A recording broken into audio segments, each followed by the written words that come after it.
పరమేశ్వరి అంటే ఏంటి? పరమేశ్వరి, పర అంటే కంటికి కనపడింది. ఈశ్వరి, ఈశ్వర శబ్దం ఉంది అక్కడ. మనకి పరబ్రహ్మ ఆ తెల్ల కణం, పార్వతి అనే ఎర్ర కణం, రెండు కణాలు కలిసినప్పుడు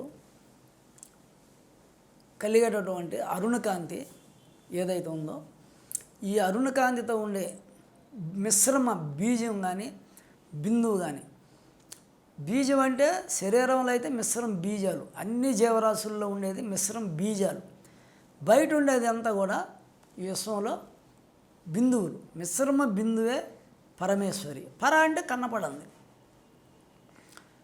బయట అంతా వ్యాపించి ఉంది అరుణకాంతితో, కణాలన్నీ చక్కగా ఉంది విశ్వంలో, సూది మనం ఉపేందుకు వీళ్ళాక.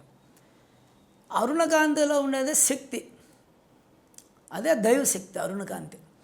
ఈ అరుణకాంతిని మనం రాజరాజేశ్వరి, పరమేశ్వరి, పరా కంటికి కనపడల ఈశ్వరి శక్తి స్వరూపురాలు, ఈశ్వరుడితో కూడుకొని ఉంది శక్తి. అందుకని పరమేశ్వరి అంటే అరుణకాంతితో కలిగినటువంటి ఆ సన్నటి అణుజ్యోతులు రూపంలో చక్కగా విశ్వమంతా వ్యాపించి ఉండేది పరమేశ్వరి. దీన్ని మనం పరమేశ్వరి అంటున్నాం.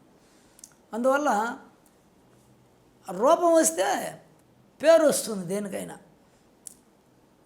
పేరు రూపం లేదు కాబట్టి పరమేశ్వరి. పర అంటే కనపడింది, విశ్వం అంతా వ్యాపించింది. రూపం వచ్చినప్పుడు ఎవరికైనా పేరు వస్తుంది. రూపం లేదు కాబట్టి, జీవంగా మారలేదు కాబట్టి, దైవంగానే ఉంది కాబట్టి పరమేశ్వరి. దైవశక్తిని, విశ్వమంతా వ్యాపించి ఉండే దైవశక్తినే పరమేశ్వరి అంటున్నాం. అణువుల రూపంలో ఉంటుంది. ప్రతి అణువులో మాత్రమైన శక్తి ఉంది. ప్రతి అణువులో బ్రహ్మాండం ఉంది. ప్రతి పరమాణువులో బ్రహ్మాండం ఇమిడి ఉంది. బ్రహ్మాండం అంతా పరమాణువుల సమూహం. పరమాణువుల సమూహమే బ్రహ్మాండం. బ్రహ్మాండం అంతా కూడా ఒక పరమాణువులు ఇమిడి ఉంది.